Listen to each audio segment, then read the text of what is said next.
que el mes de julio tiene una fecha muy particular, que es el Día de la Conservación del Suelo, lo cual trae aparejado concientizar no solo al público en general, sino sobre todo a los productores, de lo importante que es el suelo para la producción agrícola, ganadera y forestal del país. Bueno, vamos a hablar con el doctor en geología Lucas Moretti, el cual es un especialista, como su profesión dice, sobre lo que es el suelo y particularmente lo que fue la jornada en el Día de Conservación del Suelo aquí en el ENTA Cerro Azul. Lucas, contanos un poquito de qué se trató esta jornada. Bueno, el día 7 de julio fue el Día de la Conservación del Suelo y el día 8, el día siguiente, hicimos una jornada aquí en Cerro Azul que se trató de suelos, sustratos y tecnologías. Básicamente, la actividad que llevamos a cabo fueron primero disertaciones acerca de las características de los suelos, de emisiones, qué información tenemos disponible y dónde se puede consultar. En esta jornada participó más de 250 personas de distintos sectores, de universidades, docentes, alumnos, de escuelas agrarias, productores, asesores, y bueno, justamente la idea es que el mensaje que para tomar decisiones acerca del uso y manejo y poder conservar y producir en nuestros suelos, tenemos primero que conocerlos y tenemos que saber qué herramientas tenemos disponibles justamente para esa toma de decisiones.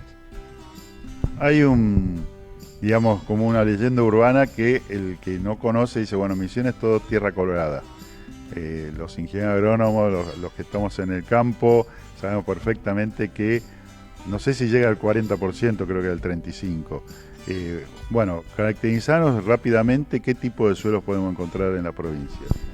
Bien, como justamente dijiste, no todo es tierra colorada, aproximadamente un 33% son suelos rojos, y dentro de ese 33% hay distintos tipos de suelos rojos, que es algo también interesante porque nosotros a primera vista lo tenemos como algo, los suelos rojos son todos iguales y no, tienen distintas características, distintas aptitudes para cultivos, y bueno, es lo que tenemos que conocer. Después tenemos otros 33% aproximadamente de suelos que denominamos genéricamente pedregosos, ¿no? O suelos toscosos, como se dice aquí, que son suelos menos profundos, generalmente asociados a sectores de mayores pendientes, con otras aptitudes, no quiere decir que sean ni malos ni buenos, tienen otras aptitudes que tenemos que conocer. Generalmente se destinan a otros cultivos, no la yerba mate, justamente como los suelos rojos, sino más para cultivos anuales, pasturas y demás. Y otro 30 y pico % también de suelos que ahí tenemos una gran variedad. Dentro de esos 30 y pico % están los suelos hidromórficos, los suelos afectados por agua, por ejemplo, ¿tá? Que tienen sus limitantes. Y bueno, y que también tienen un uso determinado, ¿no? O sea, a diferencia de los suelos rojos y pedregosos, también pueden ser destinados a otros usos, y bueno, y justamente las herramientas que nosotros disponemos, que son los mapas, es donde los tenemos sectorizados, clasificados y donde evaluamos la aptitud de los distintos tipos de suelo de la provincia.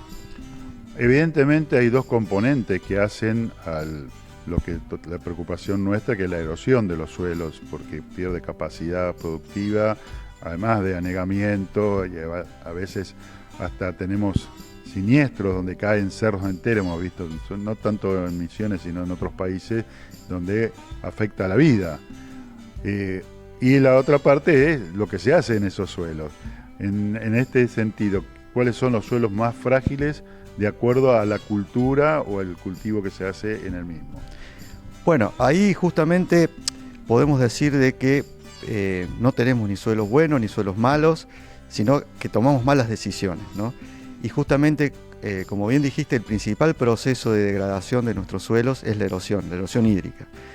Entonces, la erosión hídrica afecta a todos los suelos, pero principalmente se ve más acentuada en suelos donde hay mayor pendiente, que son, por ejemplo, suelos de los sectores que llamamos serranías, que son suelos por ahí poco profundos y que si eliminamos la cobertura o hacemos un mal manejo del cultivo a favor de la pendiente, digamos, y no mantenemos cobertura, esos suelos en poco tiempo se degradan, se erosionan y perdemos los pocos centímetros que tenemos.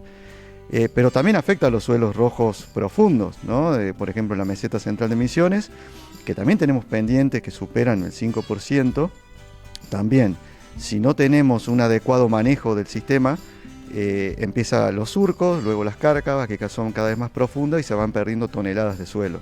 Entonces, es un proceso que afecta a todos los suelos, en mayor o menor medida, pero va a depender también del manejo que le demos, ¿no? O sea, si tenemos un manejo adecuado, se va a mitigar bastante ese proceso de erosión. Y esto básicamente tiene que ver con el manejo de la cobertura, cómo es el diseño del cultivo, o sea, no tiene que estar a favor de la pendiente, la densidad de las plantas, bueno, son varias prácticas que se recomiendan para mitigar este proceso natural de erosión, que no se vea acelerado.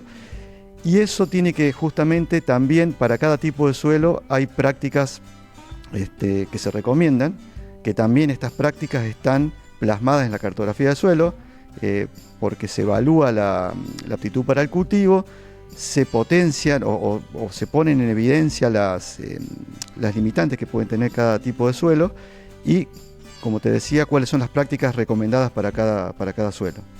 Una de las que se resalta y se hace mucho hincapié, y vamos a hacer referencia al ingeniero Néstor Munareto, son las curvas de nivel. A veces son suficientes y otras veces no. ¿Qué otras tecnologías ustedes recomiendan? O si yo me encuentro con un suelo muy degradado, ¿cuál sería lo más importante a tener en cuenta para volver a recuperarlo? Bueno, básicamente en un suelo que está degradado es recuperar cobertura, tener masa radicular. Eso proporciona mayor cantidad de materia orgánica, agregación natural en el suelo. Bueno, hay otras prácticas, ¿no? Bueno, de elaboración de tipo terrazas y demás, para siempre ir cortando la velocidad del agua a favor de la pendiente. Bueno, son diversas las prácticas. Habría que evaluar en cada caso el estado del suelo. Para eso también se recomiendan los análisis de laboratorio, que bueno, hay muchos laboratorios en la zona, pero bueno, el Cerro Azul cuenta con un laboratorio de suelos para un diagnóstico también, porque cuando hablamos de el estado de un suelo, hablamos de su fertilidad, por ejemplo, pero tenemos que hablar de la fertilidad tanto física y también la fertilidad química, ¿no? Entonces, la fertilidad química, con un análisis de suelo, uno evalúa la cantidad de materia orgánica, la cantidad de nutrientes que tiene el suelo. Y en la fertilidad física, con otro tipo de análisis, generalmente realizados a campo, uno puede evaluar si hay compactación, ¿no? Si hay encostramiento, que son problemas de degradación física que conllevan después también a procesos de erosión, ¿no? El agua no infiltra en el perfil, eso hace que el agua escurra y que erosione el suelo. Entonces, es un diagnóstico integral que se realiza, tanto de la fertilidad química como física, para luego proponer las prácticas adecuadas para tratar de recomponer en alguna medida el sistema, ¿no? Y poder producir. Una de las características que tiene Misiones son sus cultivos perennes. Evidentemente, cuando yo llego a ese suelo ya está diseñado ese cultivo. ¿Ustedes cuáles son las prácticas que recomiendan un poquito, como decías vos, ¿no? Cobertura, proteger el suelo? Sí, básicamente es eso. El suelo nunca conviene, digamos, que esté desnudo. Eso provoca que el impacto de la gota de lluvia se empiece a desprender las partículas, a desagregar y bueno, luego a ser arrastrado las partículas del suelo. Y bueno, y también tiene que tener, digamos, un diseño adecuado para ir cortando la pendiente. Y todo depende del cultivo que tenemos. Bueno, son varias prácticas, pero básicamente siempre se recomienda primero un diagnóstico, qué se va a hacer en ese lote, y en base a eso y al tipo de suelo que tenemos. Eso es muy importante porque hay suelos que son poco profundos, por ejemplo, y son suelos rojos. Bueno, muchísimas gracias, Lucas. No, gracias.